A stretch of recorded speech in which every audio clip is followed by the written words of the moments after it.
Students, मैं शाइना परमार आज आपके लिए वैदिक एज में ही नेक्स्ट टॉपिक लेके आई हूँ, वो है पॉलिटिकल लाइफ। एक्चुअल में हम अब वैदिक एज के बारे में इतना पढ़ चुके हैं तो हमें ये पढ़ना बहुत ज़रूरी हो गया है कि जो उनकी सोशल लाइफ है, जो उनकी रिलीजियस लाइफ है, इकोनॉमिक लाइफ है, उन सबको ऑपरेट कौन कर रहा है। यानी कोई तो संस्था होगी, राजा होगा या कोई मंत्री होंगे, तो उन सब के बारे में पढ़ना बहुत ज़रूरी है। तो ये जो पॉलिटिकल लाइफ है इसमें बहुत कुछ छुपा पड़ा है जो वैदिक एज से रिलेटेड है, तो इसे फिर हम पढ़ेंगे वर्सेस में, कंपैरिजन में, ऋग्वैदिक एज एंड लेटर वैदिक एज। तो शुरू करते हैं ऋग्वैदिक एंड लेटर वैदिक से। तो सबसे पहले हम यहाँ पे आते हैं ऋग्वैदिक एज में। हमारा फर्स्ट पॉइंट क्या है? ट्राइब्स एंड ट्राइबल किंगडम्स, यानी उनके जन और जनराज। जन यानी यहाँ पे लोग रहते हैं, उसको वो जन कहते हैं। तो जो जन है उनमें से कुछ ऐसे जन हैं जो उस वक्त बहुत फेमस थे, जिनकी वजह से आर्य लोग फेमस हुए हैं, उनके इलाके फेमस हुए हैं, उनके राज फेमस हुए हैं। सो जन में बहुत सारे लोग रहते थे। ये कहा जाता है कि जो ऋग्वैदिक एज है, सभ्यता है, वो एक ग्रामीण सभ्यता है। तो जो वो लोग जो हैं उनको ग्रामीण सभ्यता माना गया, तो उनके ऊपर कोई ना कोई उनका मुखिया होगा जो उस सभ्यता को चला रहा होगा। तो जहाँ पे वो लोग रह रहे होंगे वो कोई इलाका होगा, उसका कोई नाम होगा। तो वो सारा कुछ हम पढ़ने लगे हैं। तो सबसे पहले आता है हमारे पास ट्राइब्स में, जन में भरत। और ये भी माना जाता है कि जो भरत जन था उसी के नाम पर बाद में भारत नाम जो है हमारे देश का पड़ा है। तो भरत जो है ये माना जाता है सरस्वती नदी से लेके यमुना नदी तक का इलाका था, यहाँ तक फैला हुआ था। इसके बारे में ये भी बताया गया है कि इनके दो फेमस जो इनके राजा हुए हैं, मशहूर राजा, एक का नाम है देवदास और दूसरा है सुदास। सुदास राजा वैसे भी बहुत महत्वपूर्ण राजा है, उसके बारे में हम अभी पढ़ेंगे। दूसरा हमारे पास जन है वो है पुरु। पुरु जो है वो है सरस्वती नदी की दोनों साइड्स पे फैला हुआ इलाका है। और आप ये भी देखोगे भरत और पुरु के बाद में आप देखोगे कि कैसे ये इकट्ठे हुए और क्यों इकट्ठे हुए। और उसके बाद हमारे पास है, और पुरु के दो राजा हमारे पास, उनके नाम है, एक है दुर्गा और दूसरा है गिरिक्षक। ठीक है, ये इनके राजा हैं। तो आप बुक्स में भी इनके बारे में पढ़ सकते हैं, देख सकते हैं, ये नाम बड़े क्लियरली वहां पे लिखे होंगे। ठीक है, ये माना गया है कि जो भरत राज है, जो उसका राजा है, जो उसका मुखिया है, यानी कि भरत का मुखिया है, जो हम ये भी कह सकते हैं कि राजा सुदास। ठीक है, उसके पास दो पुरोहित थे। उनमें से दो के नाम है, एक है वशिष्ठ और दूसरे हैं विश्वामित्र। और ये दोनों आपने नाम सुने होंगे। तो ये जो राजा था, ये वैसे तो पुरोहित विश्वामित्र थे, लेकिन विश्वामित्र की जगह पे राजा सुदास ने किसको महत्व देना शुरू कर दिया? विशिष्ट को। तो विश्वामित्र को ये बात अच्छी नहीं लगी, तो उन्होंने अपने राजा का साथ छोड़ दिया और राजा के दुश्मनों से जा मिले। तो जब दुश्मनों से जा मिले तो राजा सुदास के सारे भेद खोल दिए और लोगों को उकसाया कि चलो उस राजा को हरा देते हैं। लेकिन सुदास राजा बहुत ही ज्यादा शक्तिशाली था। तो उस दौरान एक युद्ध हुआ जो कि 10 राजाओं के युद्ध के नाम से भी जाना जाता है, बहुत ही इंपॉर्टेंट है। तो उस युद्ध में एक तरफ था कौन सा राज? भरत, और दूसरी तरफ थे 10 राज। उन 10 राजों के बारे में बताती हूं।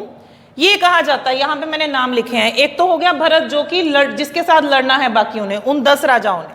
दूसरी तरफ है अलीन, पक्त, भालानाशे, शिव और विशानिन। इनके बारे में ये कहा जाता है कि ये पांचों कौन से हैं? सिंध नदी के पश्चिम में।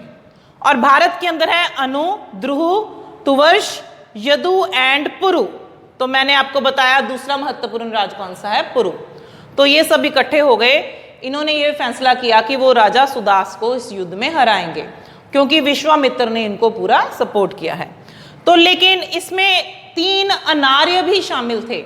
ये सारे आर्य राज हैं, 3 अनार्य राज थे, अजा, शीघ्र और यक्ष। तो खूब भयंकर लड़ाई हुई वहां पे। ये युद्ध हुआ परुष्णी नदी के किनारे। परुष्णी है रावी नदी। तो एक भयंकर युद्ध हुआ वहां पे। हालांकि सुदास राजा के पास बहुत लिमिटेड सेना थी और ये सब इकट्ठे हुए पड़े थे। और ऐसा भी समय आया जब राजा को घेर लिया गया, लेकिन फिर भी युद्ध में किसकी जीत हुई? राजा सुदास की।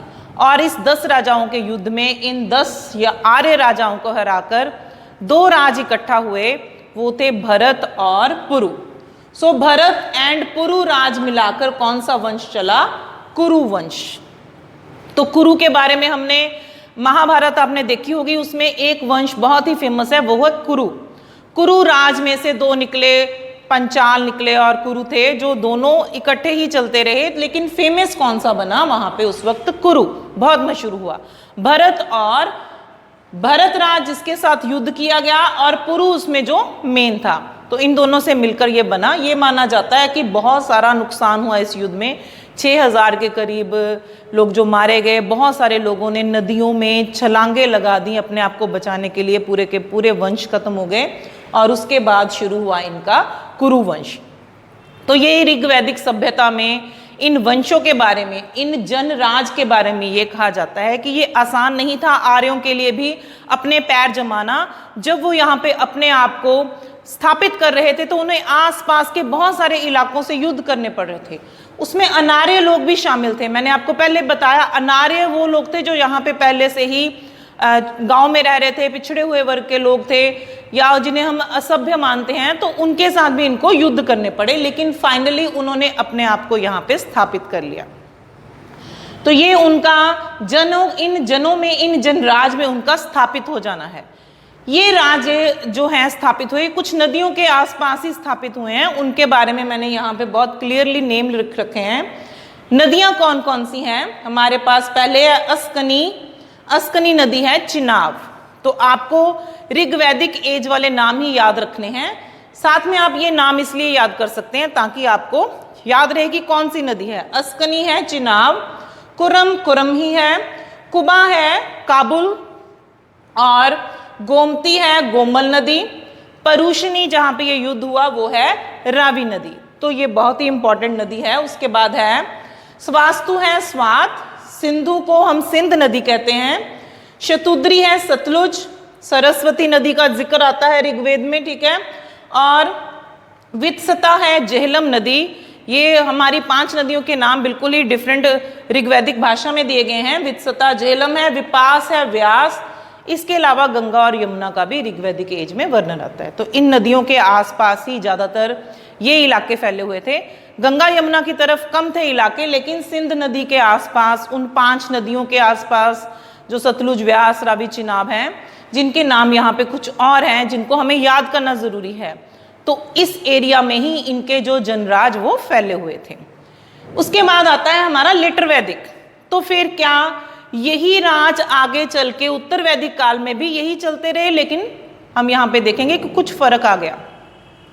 ये हैं छोटे छोटे राजाओं ने अपने अलग अलग इलाके बना के रखे हुए, यहाँ पे उन्होंने इनको थोड़ा बड़े कर दिया। तो यहाँ पे हम देखते हैं कि आर्यों का विस्तार कहाँ से लेके कहाँ तक हो गया। यहाँ पे ज्यादातर वो सिंध नदी के आसपास ही घूम रहे हैं, यहाँ पे वो बहुत दूर तक फैल गए। तो यहाँ पे ये माना गया है कि पहले तो ऋग्वैदिक एज जो चल रही है सिंधु घाटी की सभ्यता के बाद, वो तकरीबन धीरे धीरे फैल रही थी और उन्हें बड़ी मुश्किलों का सामना करना पड़ रहा था। लेकिन अब 800 BC के बाद, 800 BC के बाद इनमें तेजी आ गई, क्योंकि लोहे की खोज हो गई। लोहे की वजह से अच्छी कुल्हाड़ियां बनने लग पड़े, अच्छे औजार बन गए, तो उनकी वजह से जंगलों को साफ करना आसान हो गया। तो फटाफट उन्होंने जंगल साफ किया और अपने साम्राज्य का विस्तार किया और अपना परमानेंट स्टे वहां पे कर लिया, पक्के तौर पे रहने लगे। तो जैसे जैसे वो आगे बढ़ते गए, तो हम देख सकते हैं कौशल जो कि अवध में है, विदेह जिसे आज के नॉर्थ बिहार में माना जाता है, मगध है साउथ बिहार में माना जाता है, अंग भी साउथ बिहार में है, काशी है, वंग जिसे बंगाल का ही रूप कहा गया है, और गांधार राज। तो ये इनके नए राज्य जो हैं वो स्थापित हो गए। कुछ गणराज्य थे, कुछ ऐसे राज्य थे जिन्होंने अपने आप को स्वतंत्र किया होता, कुछ अधीन राज्य थे, ऐसे बहुत सारे राज यहाँ पे स्थापित हो गए। तो ये गणराज और राज ही हमारा अगला टॉपिक होगा जिसमें मैं आपको क्लियर करूंगी। लेकिन इसमें हम ये देख सकते हैं कि ये इनके इंपॉर्टेंट राज हैं। गंगा यमुना द्वाब में भी उनके राज्य काफी फैल गए और हस्तिनापुर उनका मेन प्लेस हो गया जहां पे उन्होंने अपना राज स्थापित कर लिया। और वहां पे ये भी हम देख सकते, हस्तिनापुर जो मेरठ में है, ठीक है, और हस्तिनापुर के अलावा एक बात और याद रखने वाली है, हमारे पास उत्तर वैदिक काल में 2 महाकाव्य हैं हमारे, रामायण और महाभारत। तो जो महाभारत है वो उत्तर वैदिक काल के समय में लिखी गई है, तो उन्होंने वहां पे कुरुक्षेत्र को मेन रखा है, हस्तिनापुर को मेन रखा है। तो वो कौन से इलाके हैं? हमारे लेटर वैदिक काल के मेन इलाके हैं। तो हस्तिनापुर उनका मेन इलाका हो सकता है, कुरुक्षेत्र उनका मेन इलाका है। इसके अलावा इनका जो उत्तर वैदिक काल का जो फेमस किंग है और हस्तिनापुर का राजा माना गया है वो है राजा परीक्षित, जिसे हम पहला महान राजा मानते हैं। और इसके अलावा और ये भी हम मानते हैं कि कुरु वंश जो है ये इस समय का सबसे फेमस और सबसे ताकतवर शक्तिशाली राज कौन सा है? वो कुरु वंश है। तो कौरवों पांडवों के बारे में हम पढ़ते हैं, वो कुरु वंश के लोग हैं, तो वो इस समय का जो सबसे ताकतवर वंश है। और इसके अलावा ये भी हम देख सकते हैं इस वंश में जो पंचाल है कुरुओं के साथ, तो उन्होंने भी अपने इलाकों को फैलाना शुरू किया, क्योंकि थोड़े समय के बाद क्या हुआ, जब कुरुक्षेत्र का युद्ध हुआ, जब महाभारत हुआ, तो ये इन लोगों के बीच में हुआ, कौरवों और पांडवों के बीच, तो उनके पूरे के पूरे वंशों का नाश हो गया। तो उसके बाद इन पांचालों ने अपने राज्य को दोबारा से स्थापित करने की कोशिश की, लेकिन ये उस समय का बहुत बड़ा नुकसान भी है। तो इनके ये फेमस मेन इलाके हैं जहाँ पे इनका विस्तार हो गया आर्यों का ऋग्वैदिक एज के बाद। लेकिन कुछ इनकी नदियां में भी फर्क आया। नदियों में ये सिंध नदी के आसपास का इलाका हम बता रहे हैं, कुछ गंगा यमुना भी है। यहाँ पे गंगा और यमुना तो है ही, इसके अलावा रेवा नदी आ गई। तो रेवा नदी कौन सी है? नर्मदा। तो इसका मतलब है राज्य बहुत दूर दूर तक फैल गया, हिमालय पर्वत से लेके बंगाल तक वो राज्य फैल गया, या सिंध नदी से लेके नर्मदा नदी तक वो राज्य फैल गया। तो उनके राज्य का काफी विस्तार हो गया, जो एक लिमिटेड एरिया में था। उसके बाद हमारे पास दूसरा पॉइंट आता है राजा, किंग। तो राजा ही पढ़ना जरूरी है कि आखिर राजा कैसे थे, एडमिनिस्ट्रेशन उनका सिस्टम कौन चला रहा था। तो ऋग्वैदिक काल में भी राजा है और उत्तर वैदिक काल में भी राजा है।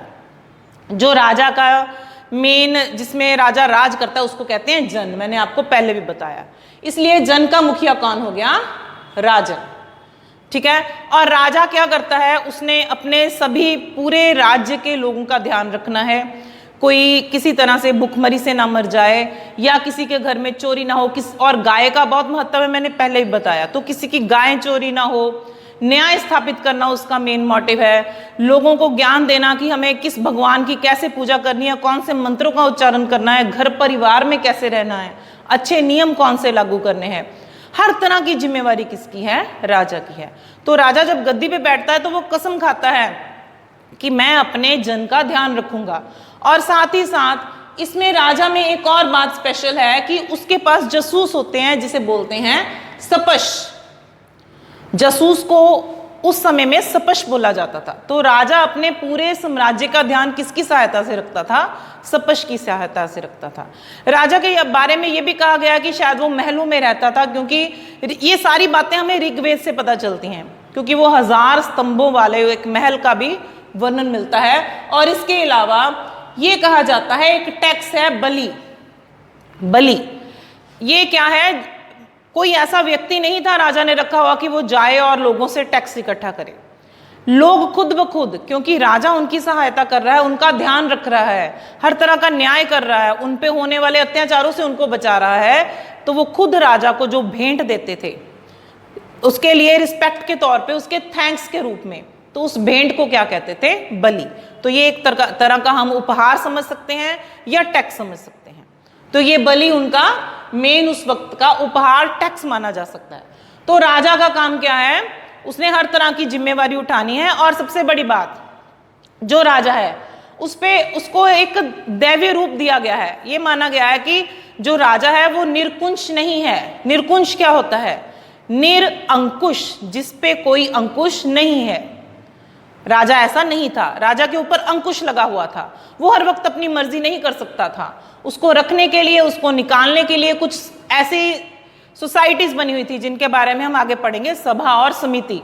तो राजा के ऊपर भी देखा जाता था कि कहीं वो अत्याचारी राजा तो नहीं है, कहीं हर जगह पे अपनी मर्जी तो नहीं कर रहा।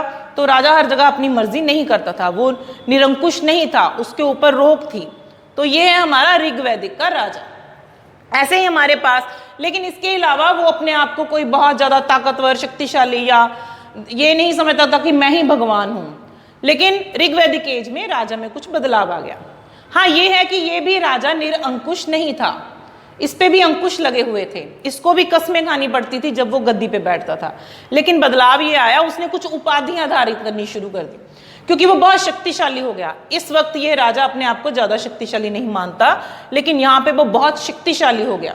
जब राजा गद्दी पे बैठता था वो कसम खाता था कि हे पृथ्वी, मैं तुम पर जुल्म नहीं करूंगा, तुम मुझ पर जुल्म मत करना, मैं तुम्हारा बेटा हूं, मैं तुम्हारा माँ की तरह ध्यान रखूंगा।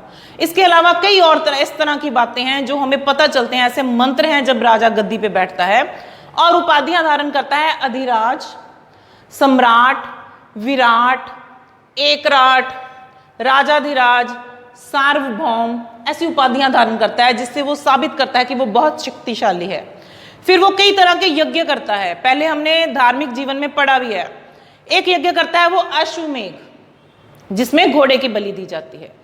और उसके बाद वो चक्रवर्ती सम्राट की उपाधि धारण करता है कि अब मैं सबसे ज्यादा ताकतवर हूं। दूसरा है राजसूय यज्ञ, जब वो गद्दी पे बैठता है। मैंने बताया था कि वो कई सालों तक चलने, एक साल तक चलता है, जिसमें खूब सारा दान किया जाता है जब वो गद्दी पे बैठता है। और उसके बाद, और ये राजसूय यज्ञ का जो वर्णन है ऐत्रेय ब्राह्मण में मिलता है। वाजपेयी यज्ञ, जिसमें मैंने बताया था कि वो रथ दौड़ाते हैं, राजा के रिश्तेदार इकट्ठे मिलकर, और राजा ही जीतता है रथ दौड़ में और बताता है कि मैं कितना शक्तिशाली हूं। तो ये वाजपेयी यज्ञ के बाद वो सम्राट की उपाधि धारण करता है कि मेरे जैसा कोई नहीं है। अश्वमेघ यज्ञ के बाद वो सम्राट की उपाधि धारण करता है, या चक्रवर्ती की। सम्राट मतलब सबसे ऊपर, सबका सिर है, वो चक्रवर्ती सम्राट है। तो ये राजा की ताकत ही दर्शाती है ये यज्ञ, कि वो कितना बदल गया था और अपनी ताकत को दर्शाने लग पड़ा था। उसके बाद हमारे पास आते हैं राजा के मंत्री, उसके अधिकारी। तो जो ऋग्वैदिक एज है, हमारे पास उसके 3 मंत्री हैं जो मेन हैं। एक है पुरोहित, दूसरा है सेनानी, तीसरा है ग्रामीणी। इसके अलावा भी कुछ मंत्री हैं, लेकिन उनका इतना महत्व नहीं है। इन तीनों का महत्व है।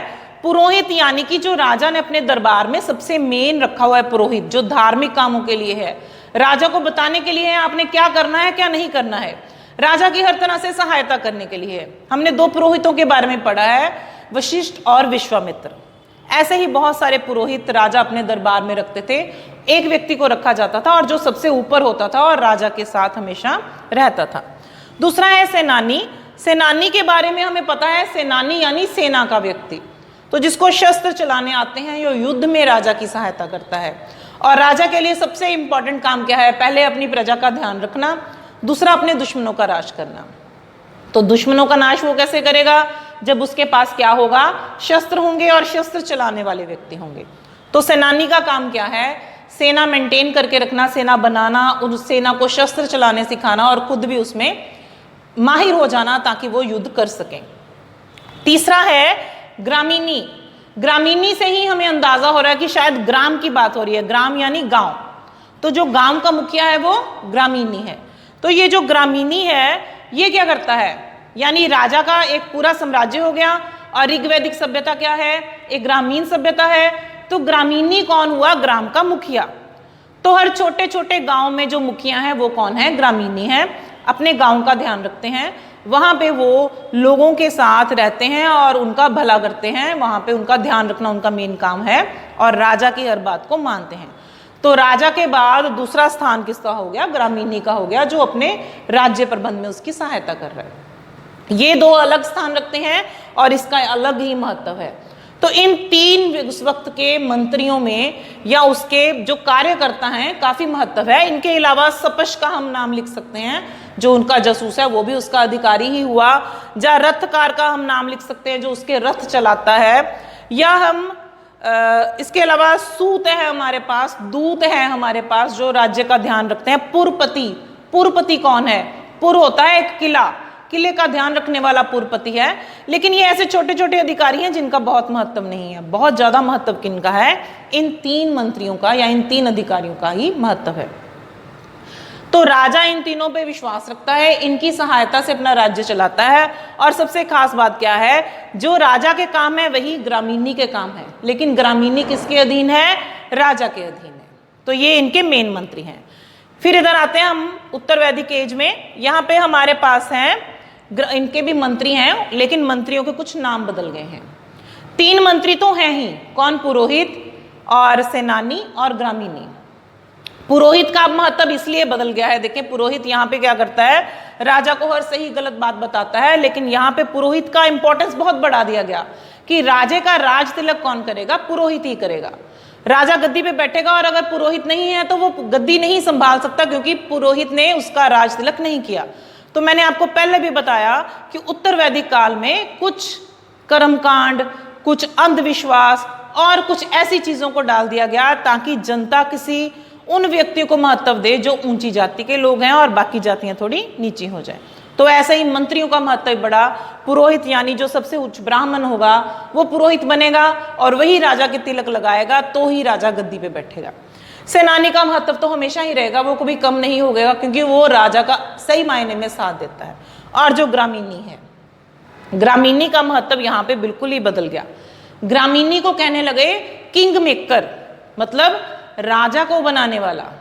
कैसे राजा को बनाएगा? अब पूरे गांव में से मुखिया कौन चुना गया? ग्रामीणी। अब पूरे गांव से टैक्स कौन इकट्ठा करेगा? ग्रामीणी करेगा। पूरे गांव में न्याय प्रबंध कौन बना के रखेगा? ग्रामीणी रखेगा।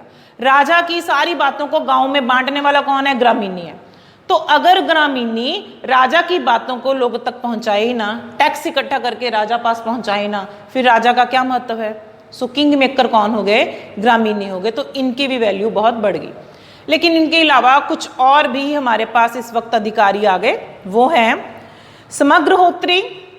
समग्रहोत्री जो है खजांची, खजाने का ध्यान रखने वाला। फिर है भागदू। भागदू, भाग मतलब कुछ हिस्सा, दूह मतलब लेना। तो जो कुछ हिस्सा प्राप्त करने वाले यानी टैक्स इकट्ठा करने वाले लोग हैं वो कौन है? भागदू। अब यहाँ पे हम देखते हैं, मैंने आपको यहाँ बताया, यहाँ पे कोई टैक्स इकट्ठा करने वाला नहीं है।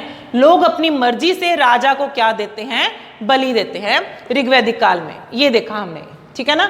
लेकिन यहाँ पे हम देख रहे हैं कि एक भागदू आ गया, यानी टैक्स इकट्ठा करना भी शुरू कर दिया गया। यहाँ पे कोई टैक्स इकट्ठा नहीं किया जाता। उसके बाद है अक्षवाप। अक्षवाप क्या करता है कि राज्य में ध्यान रखता है कोई व्यक्ति जुआ तो नहीं खेल रहा, कुछ गलत काम तो नहीं हो रहे ऐसे जो जुआरी लोग कर रहे हैं और गलत कामों में पड़ रहे हैं। उसके बाद है सूत। सूत जो है वो रथकार है, और जो रथ राजा है जो वो रथों पे ही अब घूमेंगे और उनका जो उनकी शान अब बन चुकी है, तो इसलिए उनका एक अधिकारी भी रख लिया गया है। और एक है क्षत्रिय। क्षत्रिय जो है वो पूरे राजा के महल का, उसके घर का ध्यान रखने वाला उनका मेन अधिकारी है। तो अधिकारियों में अब काफी फर्क आ चुका है। यहाँ पे 3 की इंपॉर्टेंस है, वहां पे सबकी है। यहाँ पे 3 जो अधिकारी हैं उनमें ऐसा कुछ नहीं है कि इनका होना ही होना जरूरी है, लेकिन यहाँ पे इन तीनों के बिना उत्तर वैदिक काल में कुछ भी संभव नहीं है। यहाँ पे हम ये भी देख सकते हैं कि जो पुरोहित हैं यानी विश्वामित्र, यही माना गया है कि ऋग्वेद में गायत्री मंत्र की रचना करने वाले विश्वामित्र हैं, तो इनका बहुत महत्व है। और वहां पे हमने देखा कि राजा के ऊपर ही महत्व दिया जा रहा है। यहाँ पे उन्होंने धर्म नैतिकता के ऊपर महत्व दिया है, यहाँ पे सिर्फ राजा का ही महत्व है। तो ये ऋग्वैदिक एज और लेटर वैदिक एज के 3 हमारे पॉइंट हैं। उसके बाद हम नेक्स्ट इनके आगे पॉइंट पढ़ते हैं, वो है उनकी सोसाइटीज। सोसाइटी यानी उनके द्वारा बनाएंगी कुछ संस्थाएं, तो बड़ी इंपॉर्टेंट है पॉलिटिकल लाइफ में वैदिक एज में उनकी संस्था। तो हम ऋग्वैदिक एज में देखते हैं उनके पास 2 बहुत ही इंपॉर्टेंट संस्था है, एक है सभा, दूसरी है समिति। सभा और समिति का जो वर्णन है वो अथर्ववेद में बार बार किया गया है। तो ये जो सभा है और ये जो समिति है, 2 ऐसी संस्थाएं हैं जिनके बारे में ये डिटेल में नहीं बताया गया कि ये एक्चुअल में क्या करती हैं, लेकिन कुछ अंदाजे लगाते हैं, कुछ इतिहासकार बताते हैं। वो सब पढ़ने के बाद हमें ये लगता है कि ये जो सभा है इसमें वो लोग होते होंगे जो बहुत ही योग्य हैं, राज्य में ऐसे लोग जिनका बहुत ही महत्व है, कुछ बड़े बूढ़े लोग। और जो समिति है वो समिति क्या है? एक ऐसी संस्था है जिसमें शायद पूरा गांव आता हो। तो कुछ जगह पे ऐसी बातें की गई हैं जिससे पता चलता है कि सभा में बड़े बूढ़े या पढ़े लिखे लोग या राजा की सहायता करने वाले लोग, उसको परामर्श देने वाले, सजेशंस देने वाले लोग हैं जो वो सभा में होते थे। और समिति में वो लोग होते थे जैसे कि पूरे का पूरा गांव। ऋग्वेद में हमने अथर्ववेद में ये पढ़ा है कि वहाँ पे भी ये लिखते हैं कि राजा का समिति में होना ज़रूरी समझा जाता था, क्योंकि समिति की वजह से ही राजा को चुना जाता था। यानी कि फिर पूरी समिति की समस्याओं को सुनना, उन्हें तसल्ली देना कि हाँ ये सब होगा, उसकी वजह से ही वो राजा चुना जाता था। तो ये दो इम्पॉर्टेंट सब हमारे पास संस्था है, सभा एंड समिति। और ये वैसे तो अगर हम आज की लाइफ में देखें तो हम सभा किसे बोलते हैं, जहाँ पे हम लोग सभी इकट्ठे होकर बैठे होते हैं, बहुत सारे लोगों का जो इकट्ठ होता है उसको हम सभा बोलते हैं। लेकिन यहाँ पे क्या है, सभा क्या है, उन लोगों की एक संस्था है जो इम्पॉर्टेंट मेन लोग हैं। सभा और समिति, इन दो के अलावा दो और संस्थाएं हैं हमारे पास ऋग्वैदिक एज में, वो है विदथा, विदथ भी बोलते हैं, और गण। विदत और गण भी बहुत इंपॉर्टेंट उस समय की संस्थाएं मानी गई हैं। ये भी माना गया है कि जो विदत है वो सबसे प्राचीन है, और गण के बारे में ये भी माना गया कि शायद ये संस्था कुछ सैनिक रूप में थी। इन चारों संस्थाओं में से सभा और विदत ऐसी संस्था थी जिसमें औरतें भाग लेती थी। तो औरतों का भाग लेना भी उस वक्त इन सभाओं में उनको माना जाता था, परमिशन था कि वो इसमें भाग ले सकती हैं। और सबसे बड़ी बात, धीरे धीरे ऐसा समय भी हमने देखा है कि जब घर के कार्यों में भी औरतों का भाग लेना बंद हो गया, लेकिन ये ऋग्वैदिक एज है जिसमें औरतें सभाओं में भी भाग लेती थी। और यहाँ पे उत्तर वैदिक एज में हम आते हैं, यहाँ पे भी सभा और समिति दो संस्थाएं हैं। इस समय में सभा और समिति का बहुत ज़्यादा महत्व है। राजा के हर काम में सहायता करने वाली सभा और राजा को चुनने वाली समिति। लेकिन इस समय में थोड़ा सा महत्व कम हो जाता है, क्योंकि राजा की शक्ति बढ़ गई है। तो राजा को गद्दी से उतारना, गद्दी पे बिठाना अब सभा और समिति का काम नहीं है। वो तो उन्होंने अपने आगे पीढ़ी दर पीढ़ी अपनी गद्दियां अपने बच्चों को देनी शुरू कर दी हुई हैं, अपनी गद्दी को। लेकिन सभा और समिति का अभी भी महत्व है।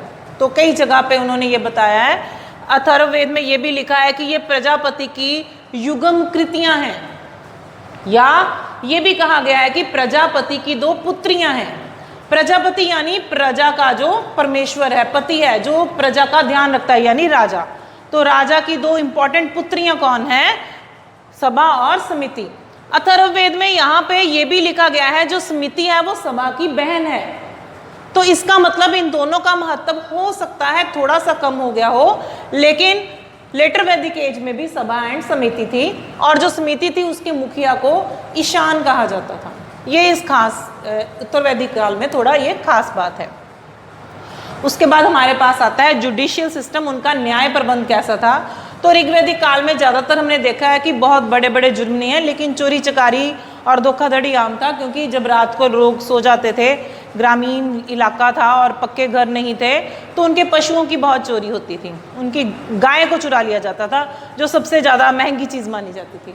चोरी करना, डाका डालना, या फिर जुआ खेलना, या फिर धोखाधड़ी करना किसी के साथ, यही छोटे छोटे अपराध थे। लेकिन हेरा फेरी, धोखाधड़ी या चोरी करना भी ये इन अपराधों को कम नहीं माना जाता था। तो ये न्याय प्रबंध है, ज़्यादातर तो राजा खुद ही देखता था और गांव में ग्रामीण ही देखता था, लेकिन इसके बदले में उन्हें सजा क्या दी जाती थी। तो ये भी पढ़ा है वहाँ पे ऋग्वेद में, ये पता चलता है कि बंदी गृह बने हुए थे। बंदी गृह का जिक्र आता है वहाँ पे ऋग्वेद में हमारे पास। तो बंदी गृह मतलब बंदी जिसको सजा मिलनी है, और गृह मतलब घर। तो वहाँ पे उनको रखा जाता था, किलों में बंद कर दिया जाता था। कई जगह पे हमने ये भी पढ़ा है कि उन्हें खंभों के साथ बांध दिया जाता था। कई जगह पे ऐसा भी पढ़ा है कि उनकी परीक्षा ली जाती थी, जैसे अग्नि परीक्षा हो गई, अग्नि पे चल के दिखाना, जैसे सीता माता ने अग्नि परीक्षा दी थी। या पानी की परीक्षा होगी, पानी में रह के दिखाना ज़्यादा देर के लिए, अपने आप को सच्चा साबित करने के लिए। एक और परीक्षा होती थी कुल्हाड़ी परीक्षा। उसमें क्या करते थे, गर्म कर देते कुल्हाड़ी को, उसके वार के साथ परीक्षा ली जाती थी कि व्यक्ति कितना सच्चा है। वही परीक्षा देने के लिए तैयार होता था जो सच्चा होता था। उसको तो लगता था मैं तो इस परीक्षा से निकल ही जाऊंगा। जो झूठा होगा वो पहले ही कह देगा नहीं नहीं मैं अग्नि परीक्षा नहीं दे सकता। उससे ही पता चल जाता था कि वो झूठा है। बाकी ऐसी परीक्षाओं का जिक्र हमारे पास ऋग्वेद में आता है। अदरवाइज ये होता था कि नहीं होता था, इस बारे में हम कुछ गारंटी से नहीं कह सकते, लेकिन इसका जिक्र वहाँ पे किया गया है, तो हमें पता चलता है कि अगर ऐसा कोई गुनाह करता है तो उसको इन परीक्षाओं से निकलना पड़ता था। और सबसे बड़ी बात, अगर कोई गाय चुराता है तो उसको बहुत बड़ा अपराध माना जाता था। अपराध मानने की वजह से गाय चुराने वाले को भी सजा मिलती थी। हमारे पास उत्तर वैदिक काल में भी आता है न्याय प्रबंध। तो न्याय प्रबंध के लिए उन्होंने कुछ सिस्टम बना दिया। अब क्या हुआ, ब्राह्मण का महत्व बहुत बढ़ गया, तो अब ब्राह्मण की तो कोई हत्या कर ही नहीं सकता, ये सबसे बड़ा अपराध है। तो अगर किसी ब्राह्मण की हत्या हुई, अपराध सबसे बड़ा है, तो उसके बदले में दूसरे को भी मौत की सजा ही ज्यादातर देते थे। लेकिन अगर क्षत्रिय की हत्या होती है तो जो क्षत्रिय की हत्या करता है वो व्यक्ति उसके परिवार को 1000 गायें देता है। अगर किसी वैश्य व्यक्ति की हत्या होती है तो उसके परिवार को 100 गायें देनी पड़ती थी, और अगर किसी शूद्र की हत्या होती है तो उसके परिवार को 10 गायें देनी पड़ती थी। तो गाय सबसे ज्यादा कीमती है, और ये समझा जाता था इससे अगर व्यक्ति मर गया है तो उसके परिवार का पालन पोषण कौन करेगा, अब वो गाय करेगी। तो इसका मतलब है कि ये सबसे बड़ा एक जुर्माना लगाया जाता था उस वक्त लोगों पे, सबसे बड़ी पनिशमेंट है। इसके अलावा कई जगह पे ये भी पढ़ने को मिला है कि ज़्यादा कुछ गुनाह करने पे हाथ पैर तोड़ देना या कुछ काट देना, ऐसा भी किया जाता है, और बंदी गृह में भी रखा जाता था। नेक्स्ट हमारे पास आती है उनकी आर्मी, सेना, या वो युद्ध कैसे करते थे। तो हमने जब ये टॉपिक शुरू किया तो मैंने आपको बताया कि कुछ युद्ध हुए हैं जो बहुत इंपॉर्टेंट है। ऋग्वैदिक काल में हमारे पास आता है 10 राजाओं का युद्ध, और उत्तर वैदिक काल में हमारे पास आता है महाभारत का युद्ध। दोनों ही बहुत इंपॉर्टेंट है। तो ये युद्ध कैसे हुए, वो सेना कैसे बनाते थे, उनके हथियार क्या थे, उनकी सेना बनाने का ढंग क्या था, वो उनको सैलरीज देते थे या नहीं देते थे, ये सारा इस पॉइंट में आता है। तो ये जो आर्मी है, उनकी सेना है, ऋग्वैदिक एज में वो है टेम्परेरी, मतलब पक्के तौर पे नहीं है। तो जब युद्ध दिख रहा है कि युद्ध होगा तो लोगों को इकट्ठे किया जाता था और उन्हें युद्ध में भर्ती किया जाता था, सेना में भर्ती करके युद्ध के लिए तैयार किया जाता था। उनकी कोई सैलरीज फिक्स नहीं होती थी, युद्ध में जो लूटमार होगी वो दी जाती थी, या राजा के द्वारा उस वक्त खाने पीने की चीज़ें या कुछ उपहार वगैरह दिए जाते थे। ये लोग जो ऋग्वैदिक एज है वे युद्ध प्रेमी लोग थे, युद्ध करना उनका शौक होता था, युद्ध के लिए वो हर वक्त तैयार ही होते थे। तो इसलिए ये नहीं सोचा जा सकता कि अगर एकदम से युद्ध करना पड़ा तो उनको कुछ आता नहीं होगा। तलवार चलाना या भाले चलाना या धनुष चलाना इनका एक फेवरेट काम था। तो ये लोग भाला, बर्छी, धनुष, कुल्हाड़ी इनका प्रयोग करते थे युद्ध में, और कवच इनके पास हमेशा होता था अपनी रक्षा करने के लिए। तो इनकी पैदल सेना भी होती थी और घुड़ सेना भी मानी गई है कि ये इस तरह से ऋग्वैदिक एज में अपने युद्ध करते होंगे। इसके अलावा कुछ इनके सैनिक टुकड़ियों के नाम हैं शर्द, व्रात और गण। ये माना गया है कि ये शायद सैनिक टुकड़ियों के नाम रखे गए थे ऋग्वैदिक एज में। तो ऋग्वैदिक एज में जो आर्मी थी वो परमानेंट नहीं थी, और उनके कुछ नाम हैं, और पुरपति और दुर्गपाल उनके मेन, सेनानी के बाद सेनानी मेन उनका मंत्री है, और उसके अलावा पुरपति जो किलों की रक्षा करता है या दुर्गपति, वो लोग भी इसमें शामिल थे। अब आती है हमारे पास लेटर वैदिक एज, उनकी आर्मी। तो उनकी सेना भी वैसे परमानेंट नहीं थी, लेकिन कुछ जगह पे जिक्र आया है कि इनके पास परमानेंट सेना थी, पक्के तौर पे रखी हुई। जैसे कि ऐत्रेय ब्राह्मण में बताया गया है कि जो कुरु राजा था वो हमेशा अपने साथ 64 बॉडीगार्ड, अपने अंगरक्षकों को रखता था। तो इसका मतलब है कि कुछ हद तक उन्होंने अपनी सेना को स्थायी करना शुरू कर दिया था, क्योंकि अब समा बदल गया है, उनके राज बड़े हो गए हैं, बड़े बड़े नगरों की स्थापना हो गई। हमने पढ़ा पंचाल राज है, गंधार राज है, विदेह है, कौशल है, काशी है। तो ऐसे बड़े राजों को स्थापित करने के लिए उनके पास सेना होनी जरूरी है। तो उन्होंने अपने अंगरक्षक रख लिए कुरु राज में, और ये भी कहा गया कि जब पांचाल के राजा ने अश्वमेध यज्ञ किया तो उसके पास 6000 के लगभग 6033 उसके पास सेना थी, जो उसकी परमानेंट सेना थी। इसके अलावा इनके लड़ने का ढंग भी वही था, घुड़सेना थी, पैदल सेना थी, और ये सारे हथियारों को यूज़ करते थे। और इसके अलावा वही खाइयों में छुप जाना, एक तरफ ऊंचाई पे जाके तीर चलाने, या नीची जगह पे खाइयों पे छुप के उन्होंने, जैसे हम जिसको हम गोरिल्ला युद्ध प्रणाली बोलते हैं, ऐसे बहुत सारे तरीकों से युद्ध किए होंगे। तो इनका सबसे फेमस युद्ध हम उत्तर वैदिक काल में मानते हैं महाभारत का युद्ध, जिसका हमने पहले भी बड़े डिटेल में पढ़ा है, और फिर हमें पता चलता है कि ये लोग भी युद्ध प्रेमी ही थे।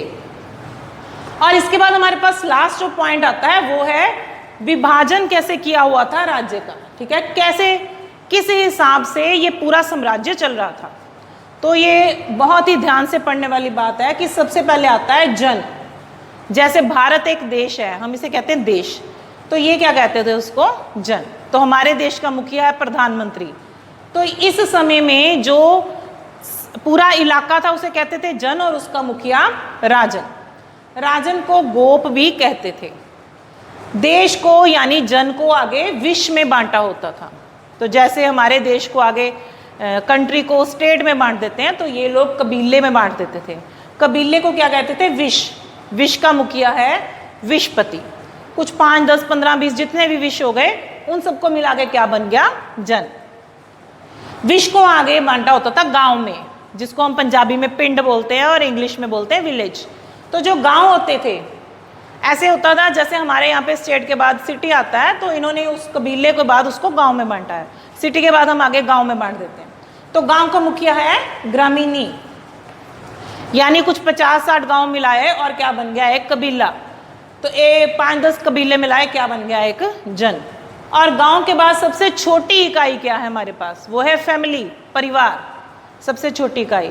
तो हमारा परिवार, परिवार के बाद मोहल्ले, मोहल्लों के बाद एक पूरा शहर, शहर के बाद एक पूरा अपना स्टेट, स्टेट के बाद पूरा देश।